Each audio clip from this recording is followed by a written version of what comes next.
경찰관들 옆으로 신발 한 짝이 놓여 있고 목장갑도 널브러져 있습니다.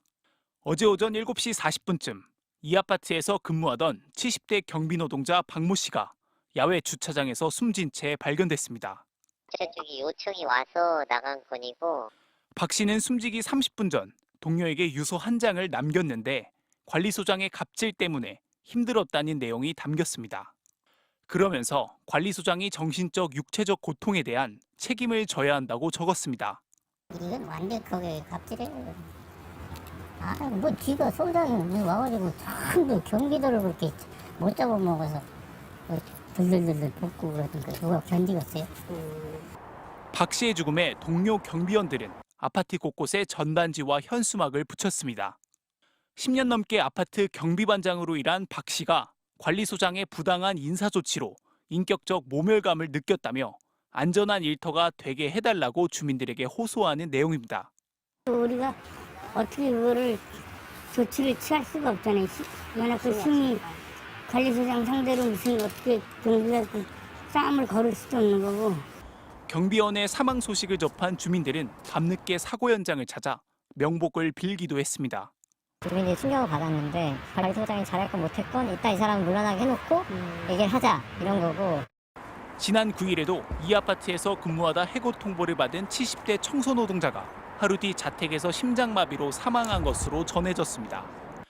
경찰은 동료 경비원과 관리소장을 상대로 실제 갑질이 있었는지 등을 조사하고 있습니다. MBC 뉴스 차현진입니다.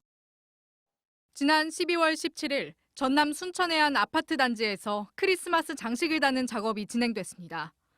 강풍주의보가 내려지고 눈까지 내리는 궂은 날씨 속에서 10m 높이의 정문에 사다리차를 타고 올라가 작업을 한 건 입사 17일째인 관리사무소 직원들이었습니다. 안전모조차 지급받지 못했던 직원들은 결국 안전을 이유로 들며 작업을 거부했습니다. 그러자 관리소장은 심한 욕설과 함께 입에도 담지 못할 폭언을 쏟아냈습니다. 우리가 없습니까? 당당히 안녕히 해요. 진짜 도끼를 찍으면 도끼를 찍어버려요.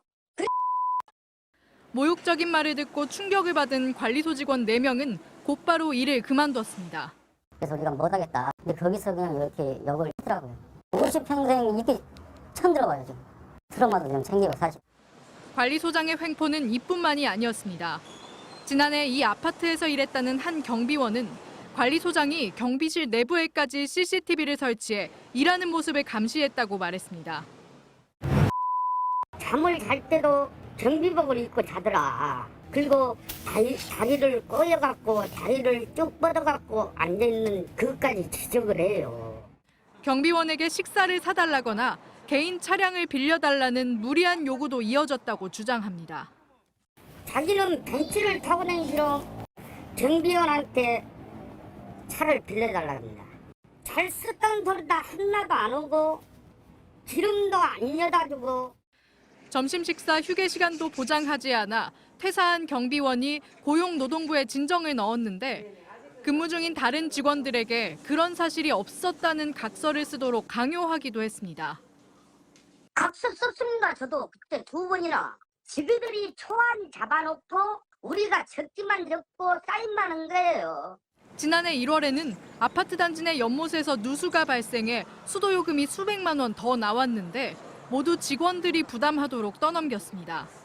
주소대가 보니까 400 얼마 그 정도 막 이렇게 나왔더라고요. 처음에는 이제 욕설을 하면서 이 돈은 니들이 다 내라. 나는 관리소장이지. 너희 책임은 니네들이 지는 거다.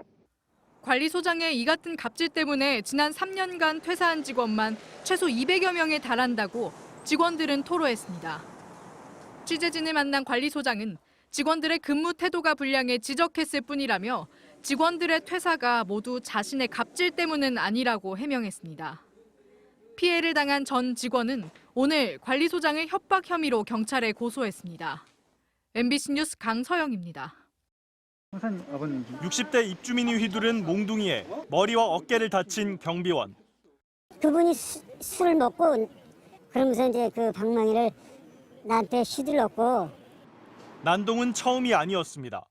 본인이 사는 곳뿐만 아니라 옆동과 앞동의 경비원들에게까지 갑질은 일상이었습니다. 경비원들이 식사 중인 지하실까지 쫓아들어와 밥상을 뒤엎는 일도 있었습니다. 왜 와서 경비를 하느냐? 참 생겼다. 뒤통수 한대 딱 치는 거야. 밥 먹고 있는데 이 입자들 몰라 이거. 지금까지 드러난 피해 경비원만 5명. 지난 2017년엔 경비원 1명이 일을 그만두기까지 했습니다. 잘라버리겠다고. 총선을 왜 이렇게 하냐. 그것도 엄청 시달림 당했던 것 같아요. 폭언과 폭행이 몇 년째 계속됐지만 아파트 관리소는 전혀 몰랐다고 합니다. 몰랐어요. 조용할 때도 있고 또 알아서 처리도 하시니까 경비아저씨들이.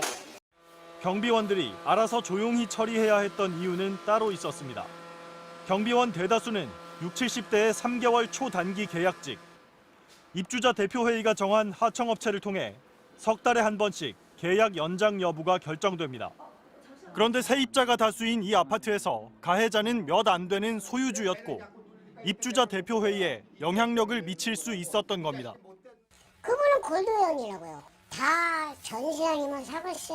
그분은 20% 안에 되는 자가인이세요. 계속 당하면서도 참을 수밖에 없었던 거죠. 오는 5월부터는 공동주택법 시행령에 따라 아파트 자체적으로 경비원 괴롭힘을 금지하는 규약을 만들어야 합니다.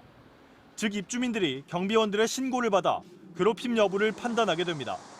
하지만 초단기로 생사여탈권이 결정되는 상황에서 경비원들이 주민들에게 신고하기란 불가능하다는 지적이 계속되고 있습니다. 실제로 서울 노원구는 3개월 이하 계약이 55%에 달했고 4개 자치구의 경우 95%의 경비원이 1년 이하 기간으로 계약을 맺고 있습니다. 고용관계상의 약자인 경비 노동자들이 그 부분을 다툴 수 있는 여지는 현실적으로 크지 않죠. 자신의 불이익을 신고한다는 건 쉽지 않은 문제가 있습니다. 제도 보완이 이뤄지지 않는 한 경비원들의 갑질 피해는 계속될 거란 우려가 나오고 있습니다. MBC 뉴스 이재민입니다.